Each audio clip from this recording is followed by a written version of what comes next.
Welcome to this week's episode of the Cart Barn Podcast. I'm your host, Chris Limley, joined by Greg DeWalt. Greg, there's a lot going on in the world of golf, and especially in Alabama golf this week. We had 7 mid-amateurs who made it to the Canebrake Club for the U.S. Mid-Am this week. Ben Reeves, who's coming off of his recent state amateur title, John Tyner and Connor Doyle, all made it to match play. That's pretty much a win for the state. Just getting there, having 7 guys from the state make it out there is fantastic. And, of course, you can't forget about the women. We've got 3 women that qualified for the U.S. Senior Women's Amateur out at Ardmore in Washington, and 2, Susan Doyle and Linda Jeffrey, have made it to match play. Linda made it all the way to the semifinals last year, and another name that made it through to qualifying, Kathy Hartwigger, who's well known around this state. She lived in Birmingham for a while, and now that lives up in Pinehurst.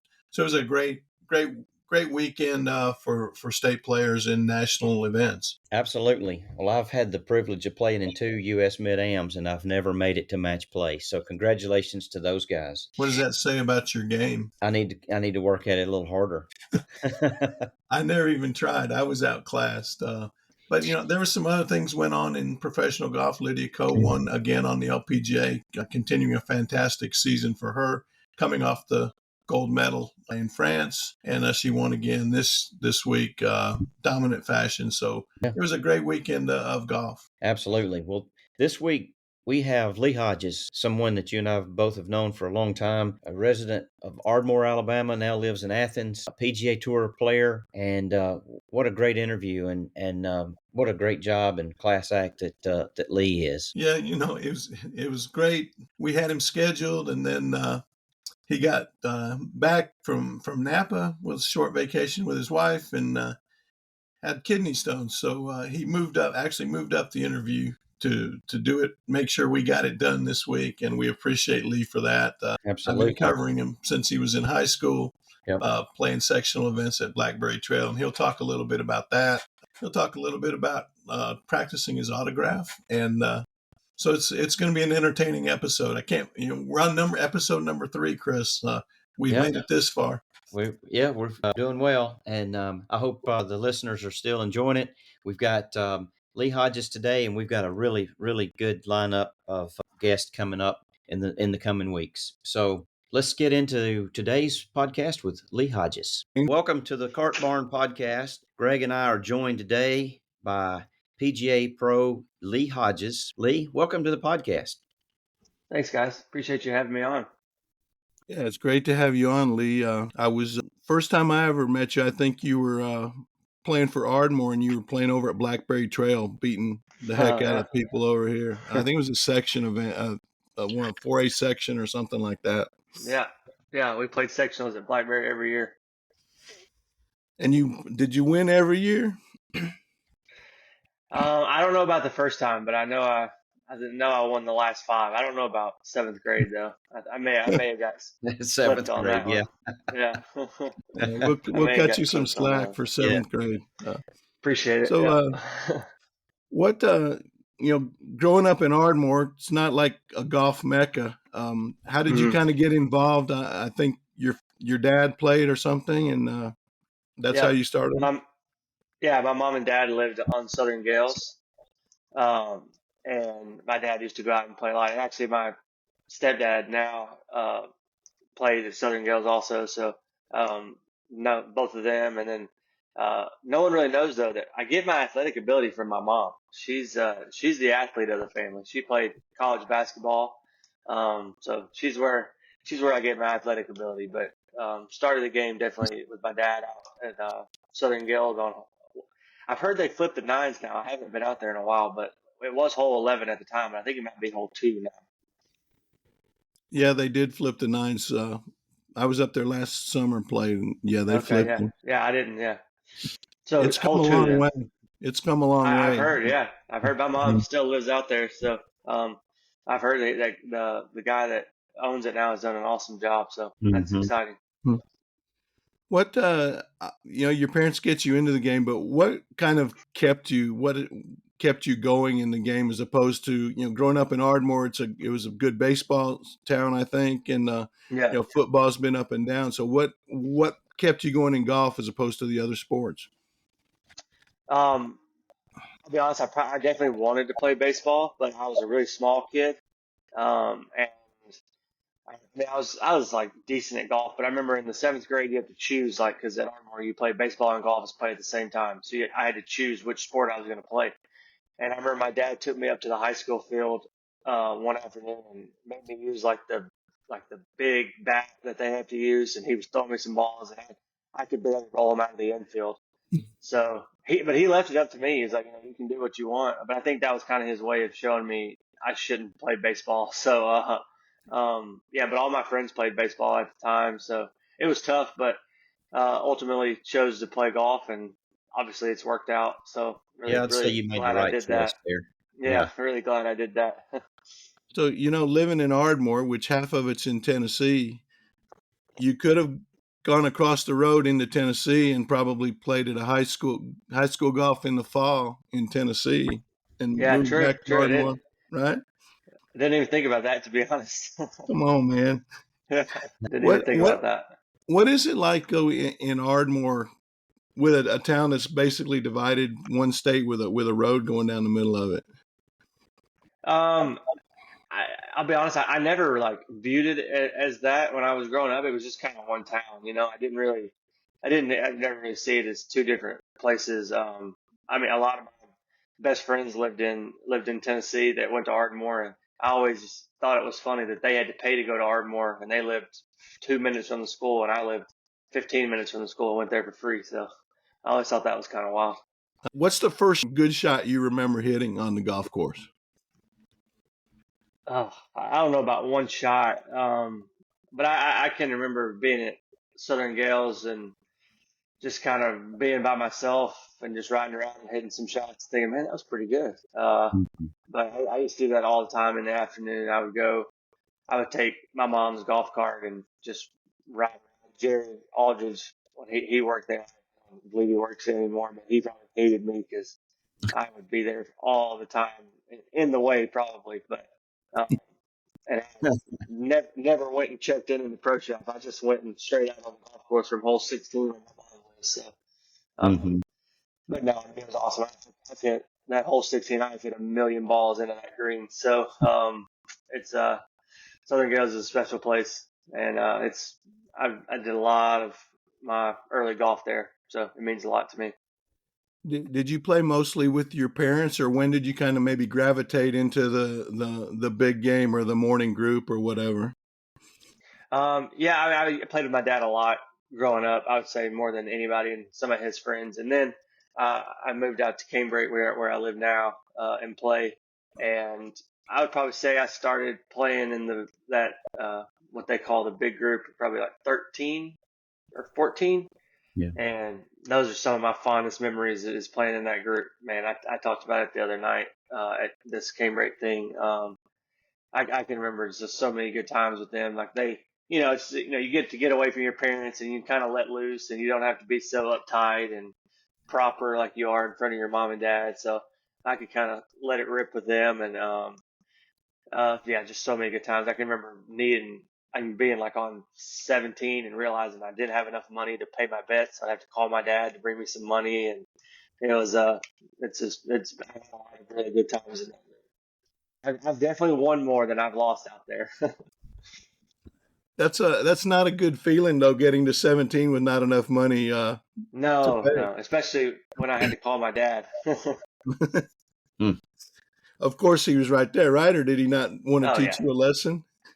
No, no, he never left me out to drive, but he was just right up the road at the bank, so he'd bring a couple bucks down the road. But he'd let me hear about it, which was good. So, Yeah. Oh yeah. so when it came time to choose a school, you went to UAB. How did that transpire? And do you consider yourself a UAB alum or an Alabama alum? How does that work out? Um, so I chose JB because I didn't have many offers out of high school. I mean, I was a decent player, but it's as I've learned through the time, these smaller schools like Ardmore, it's just hard to get noticed as much, which is a shame, but it's just the way it is. so I didn't really have that many big offers. I chose between UAB and Lipscomb.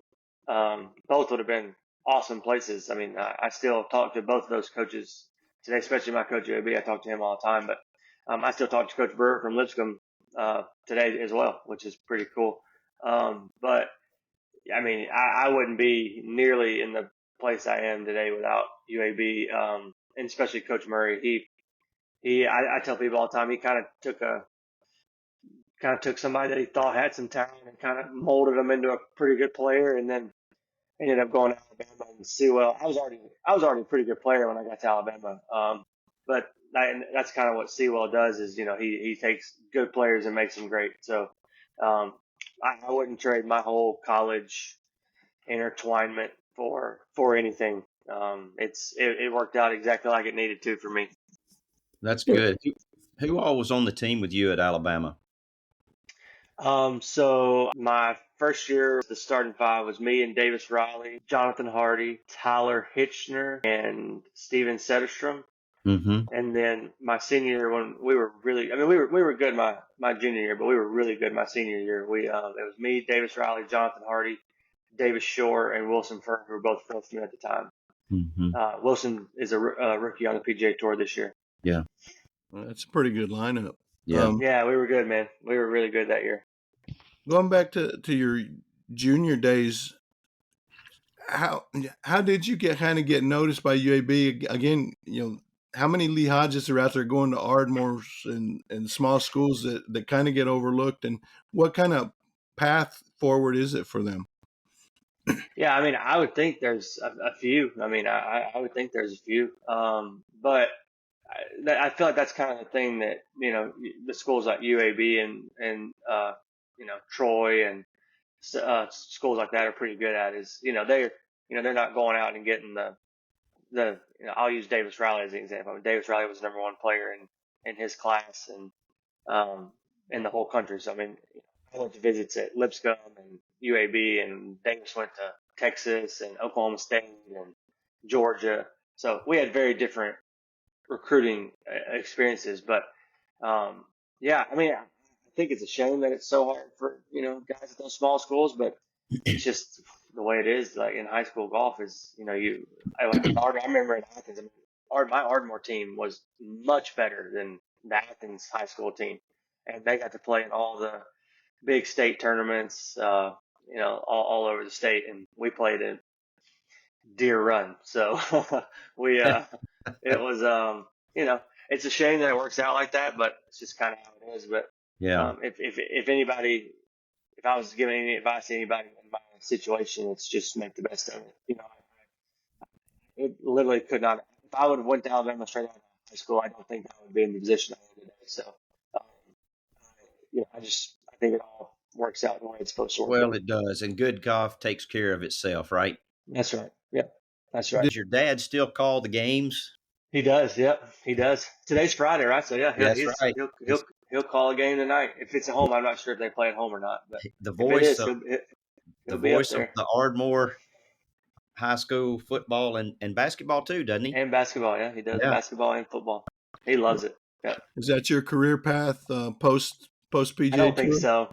I don't think so. No, that's his. He wanted to be a journalist major. I think he was doing a journalist major in college before he switched to banking. So he wanted to be a sports journalist, I believe. But so he still has a passion for that stuff. Yeah. As a former sports journalist, he made the right call. Yeah, right. No doubt. Before we get too much further down, let's talk. What was your junior experience? Was it AJGA, SJGT? What junior tours did you play back then, Lee? Yeah, I started off with the Alabama Golf Association tours, stuff like that, which was great. Miss Wilcox, she was the UAB women's coach when I was there. She kind of ran that. Her and her husband kind of ran that tour, so got to know them. They're great people. And then I kind of moved up. You just kind of step your way up. So I would move my way up to SJGT, and I played a ton of SJGTs. That's definitely what I played the most of by far was SJGTs. Todd Thompson, those guys, they do a great job. I actually am lucky enough. I have my own SJGT at Canebrake now. So it's pretty cool, and I've realized through that working with them is how much good stuff they actually do for those kids that I didn't really see at the time, because I was Yeah. a kid. So they do a great job. And then I only played a couple AJGA. I only played one or two of those. I just wasn't highly looked at and didn't really ever get into those events. You have to, I don't really know, there's like a qualifying system or something like that. And Hmm. so I know I played the Ledges one twice, and I may have played one in Tennessee or something like that, but I only played, a handful of those. But so most of my junior golf was played on the SJGT. So when you got to UAB, were you did you walk in blind at how good everybody else was, or did you go in thinking, "Hey, I can compete right off the bat with these college guys"? Yeah, that's an odd one because that's kind of when my golf kind of turned to from being decent to pretty good. I don't really know. I've never really sat down and thought about it and understood kind of why it happened, but I just kind of showed up to UAB and started playing good golf. I don't know if it was just the way Coach Murray coached, or if it was just kind of he would pump you. He wasn't afraid to get after you. Like he's given me some absolute tongue lashings, but he would also kind of pump you full of confidence that you were really good. So um, yeah, I remember my first college event. I think I came in like 12th, and then my second one I came in uh, solo second, and I think that just gave me like a whole lot of confidence. Like, man, I can do this. So, it, yeah, can't put my finger on why, but I just know that, the second I got to UAB, my golf got better. So, Well, you and I'm thankful it did. UAB, you play at some pretty good courses down there too, don't No you? doubt. Yeah. We had an unbelievable schedule. So Coach Murray he's from Ireland. So he had no ties to the South. So we would travel the country playing golf. I remember my first event was in Minnesota, and then we played at Inverness in Ohio, and we played. We went to Stanford's tournament every year when I was there in San Francisco. And we traveled all over, so we had an unreal schedule for UAB. I feel like most of those teams kind of have keep it around home kind of schedule, but not us. We went all over. Well, and not only that, but your practice facilities. You played. I mean, what courses did you get to play down there Yeah, in we Birmingham? played Old Overton. We played Yeah. Old Overton like 3 or 4 days a week. We would play Shoal, once or twice a month. We played the Greystone courses quite a bit. And then for some reason on Sundays, we always went down to Timberline. I don't know, Sunday mornings were we always made the drive down to Timberline when I was there. So, um, yeah, playing Old Overton was awesome. It's still one of my favorite courses. So Yeah. definitely got better playing that every day. Did your swing change much from the time you got to UAB to the time you got to Alabama to now? Um, yeah, I would say that, but no, I don't think because of where I was or what I was doing. Just the golf swing is just such a living organism. Like it's always changing in my field. Like there's always I work with Stephen Perry since I think I was 11 years old. So um, he we talk about it all the time. Every time we feel like we get something fixed, we figure out something else. So yeah, my golf swing is definitely a lot different than it was in those days. I'm in a lot better shape now. I was not really an athlete then. I feel like I'm an athlete now. So um, I, it's just kind of just being in better shape and having a different physique has changed my golf swing just in the way I could rotate and turn. So visually, it looks a lot different, but mechanically, it's not that much different. It's just more of a visual thing. But me and him are always tinkering and figuring something out, and he'll call me at 8 o'clock at night with some idea that's popped into his head. So it's awesome. It's what makes golf so special is you get to work with a team around you. So and I've got a great team. So we always kind of doing little things. I was talking with somebody the other night about high school. Usually, when you're in high school, you just go play.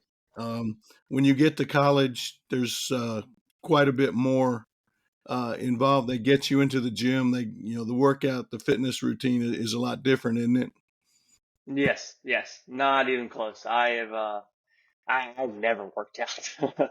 I didn't do any of that stuff. So, um, but it's in the last since I've turned pro, actually probably after my first year as a pro, I was like, man, this is really important. Like this is important stuff. So, um, it all goes hand in hand. Every single it sounds great just saying, you're a professional golfer, but there's so much that goes into it. It is a full-time job. And it's not just playing golf. It's a lot of other stuff off the course that nobody sees. So, there's a lot that goes into it, but it's great. I love it. So what are you working on now? What are we working on now? In my golf swing, do you mean? Yeah. Um, Yes.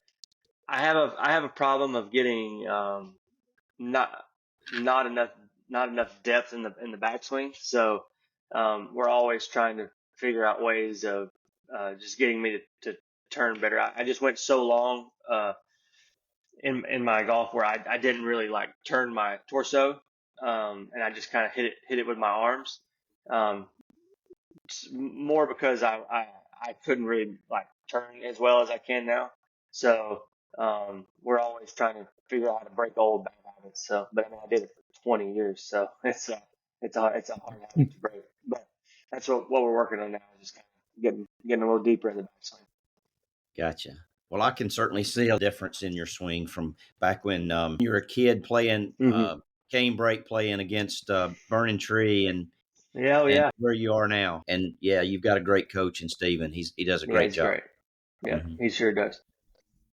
When you look at you're on tour now, I mean, how minute is the difference between Lee Hodges being on tour and Lee Hodges being on the mini tours, Yeah, grinding yeah, away?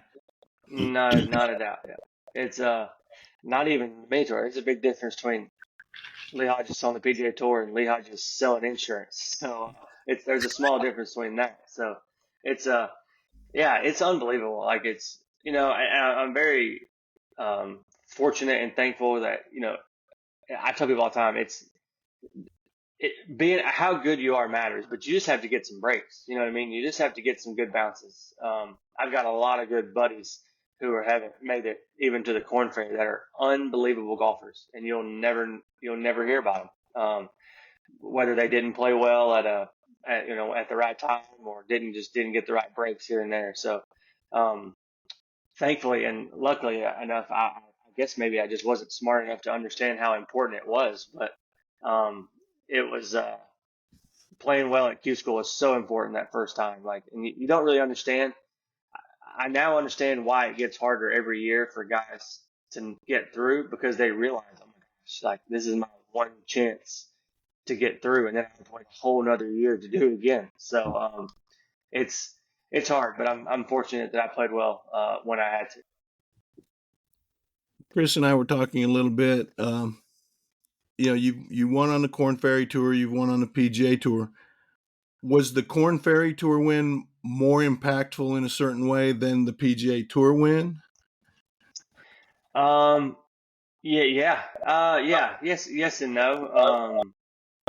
It seems like I always do my best when I'm about to lose my job. I don't know. I wish it was not the case. I wish I would do better when I had a job, but yeah, both times I was coming down the stretch about to lose status and won. So, um, I guess technically that's a good quality to have, that, I can perform when my back's against the wall, but I should probably work on performing when my back's not against the wall. So we'll get that worked on. Well, So go go ahead. ahead, Chris. Go ahead. I was going to say that was a magical week last year at the 3M. I mean, Yeah.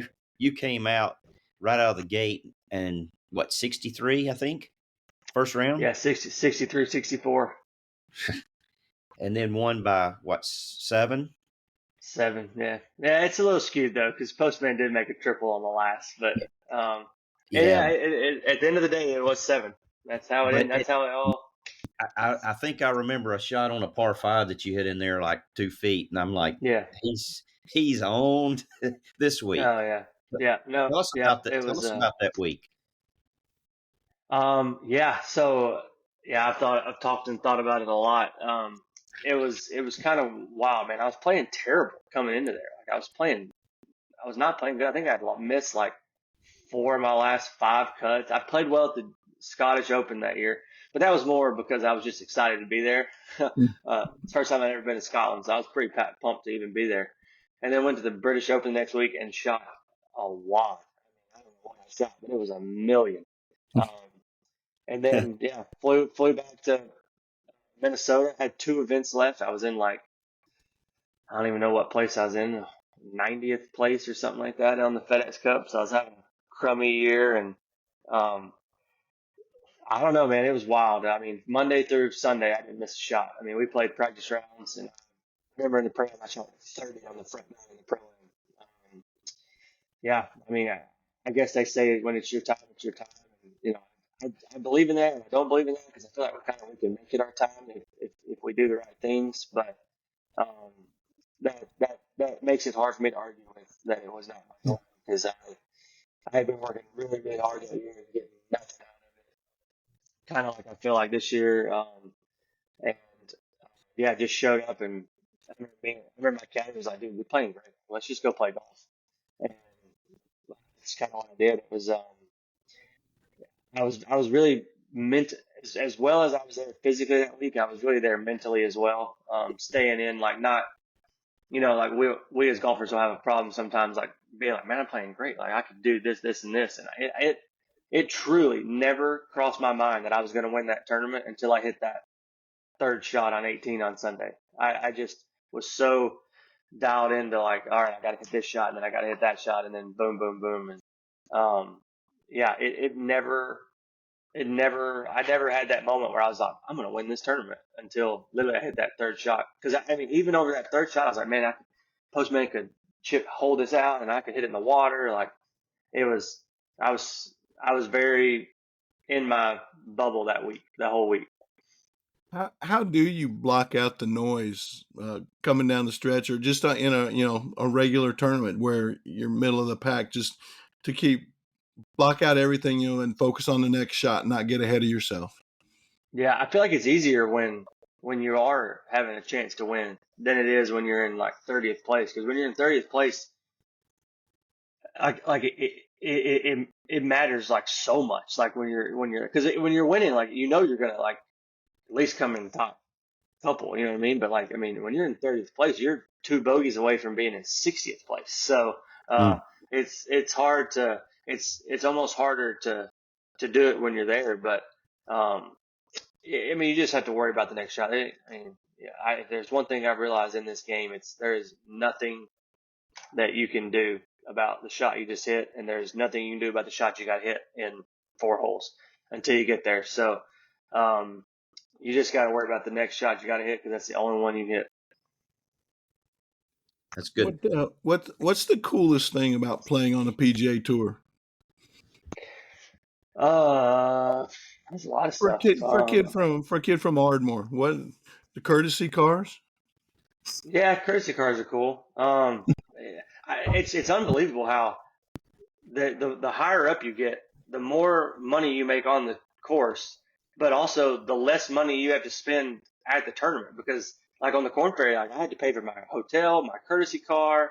I mean, I had to eat every meal. I could only eat like um one meal at the golf course every day. Like now we can eat, sometimes they pay for our hotel, sometimes they pay for our courtesy car, or every time they pay for our courtesy car, but you can eat 3 meals at the golf course. Like they're paying you more and you don't have to spend as much. So it's great being on the PGA Tour. But no, there's like little things like it's when you get to sign some kid's flag at the golf tournament is always cool. And if they they I I don't think they know my name. I think their dad's telling my name, and then they come up to me and ask me for my autograph. I've seen that happen a lot. But yeah, I mean, just stuff like that. Just getting to have an impact on somebody is pretty cool. Make their Did day. you ever practice signing your name so that people No, can read it? no. So my autograph was awful when I first started. Like I just did cursive Lee Hodges. But it's gotten better. It's gotten better. I've got a nice signature now. But it took. I remember me and my wife sat in our kitchen. She was like, "You got to figure this out." So I see the paper and just tried like a million different ways to sign my name, and she was like, "Oh, I like that." There's nothing worse than getting somebody's autograph and then 10 years later you're looking at like, who is I this? have no I can't idea. read Yeah, it. yeah. Mine just says Lee H. So just Mhm. in a cool way. So they'll know who it Are you? I guess everybody's a stats geek to some point. is. Mm-hmm. How closely do you pay attention to your stats? And I mean, you kind of know what aspects of the game you're deficient in at that moment. But how close Yeah. do you pay attention to strokes gained, stuff like that? I mean, not a ton. I mean, I know that it matters for sure, but yeah, like you said, I know what I've got going on. You know, I mean, I don't need a stat to tell me that I missed 10 putts from 12 feet today. You know what I mean? Or didn't hit a fairway. So, I have a statistician, Hunter Stewart. He does a great job. Gives me everything I need to know. But I feel like more he works with my team than he works with me. So, um, I feel like that's information that they need so that we can kind of come up with a practice routine, more than me knowing that kind of stuff. Cool. Now that you've been out there for a couple of years, you're kind of familiar with a lot of the courses. But when you see a course for the first time, how do you map your way around it and kind of approach it? On the PGA Tour, it's just such a big difference in being in the fairway and being in the rough. So every course starts from the middle of the fairway, or from the fairway at least, because if you're not in the fairway, there's a million different ways to play the hole. Simply because you probably can't hit the green, so you got to figure out, am I going to miss it to this side of this pin, to this side of this pin, or vice versa? And um, but so at first, I would say I kind of started realizing, all right, if I hit in the fairway to this pin, I get to that. But I feel like that's easy. You know what I mean? Does that make sense? Like it's easy to play from the fairway every time. So now I feel like we've kind of shifted to almost like, all right, well, if I miss this fairway over here, how am I going to make par? You know what I mean? So it's when you're rolling and making birdies, you could be on a course for the first time blind, like you're just rolling and making birdies and hitting fairway green putt. Like it's almost like a cycle.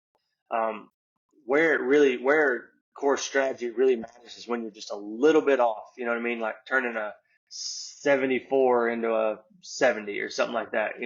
Um, so that's what I would say that is kind of shifted in my free free week stuff. Monday, Tuesday, Wednesday stuff is more of just figuring out how to make some pars in some places where if I'm not driving, like, or if I'm in this, like I'd rather miss this, I'd rather hit the left rough than the right rough, to this pin, or this bunker shot is actually easier than this fairway chip shot, or stuff like that. Just trying to figure out how to make pars. That's what I've realized that the best players in the world do is they just don't shoot many 74s. Their bad days are 1 under, 2 under, and then they're all gonna have good. Every one of us are gonna have good days. It's just turning your bad days, a little bit better is what I've realized is the difference between being good and really, really good. Hmm. Yeah. So what's the rest of this coming year look like for Lee Hodges? Yeah, I've had this week off, and then next week's President's Cup, so I'll have that one off. And then I'll play, I think I have 4 in a row after that. So I have a nice little stretch to get going. I think it's Jackson, and then we go to this new tournament in Utah, and then Shriners in Las Vegas, and then Japan. And then I'll come back from that and I'm taking those next 2 tournaments off. I'm not going to go to Mexico or Bermuda, and then I'll finish the year in Sea Island. So five more tournaments for me before I hang it up and go chase some animals. Yeah. I think some people may not know too, but now you're the proud co-owner of a golf course. I sure am. Yeah, that is Mm. really cool. Yeah, congratulations. Thank you. Appreciate that. That Yeah. kind of come about, and what's in store for Canebrake? Yeah. It was crazy. I know where I was, but I'm trying to think. I was with my agent, and oh no, I wasn't. I was with Stephen Purrier. I was just Stephen Purrier, and we were. So Stephen is kind of like it's like a group of teachers that it's called the Plain Truth, and they all kind of teach under this one man, and they all kind of learn from each other. It's kind of like a society, I guess, and they it's like his teaching guy. They all kind of teach the same thing, and I was with him, and Stephen was speaking at a conference they were having, and I got a call from, or I got a call from my dad, and my dad was like, "Hey, Canebrake's for sale," and I was like, "Wow!" Like I was like, Austin and Carl are not wanting to do it anymore, and he was just joking. He was like, "Let's buy it," but he was joking. It was a complete joke, and I was like, "Yeah, yeah." He was like, "Hi." So then you hear all these rumor mills about what all is going to happen, and um, then and that was probably in, I don't even know when that would have been. Let's just say that was July maybe or August, somewhere in there. And in November, I remember me and Savannah were really close with, or still are, with Mickey Wolf, and we were with his wife at the time, who's passed away since, Stacy Wolf, and we would go to their house all the time. They live 3 doors down from us, so we would go over there all the time.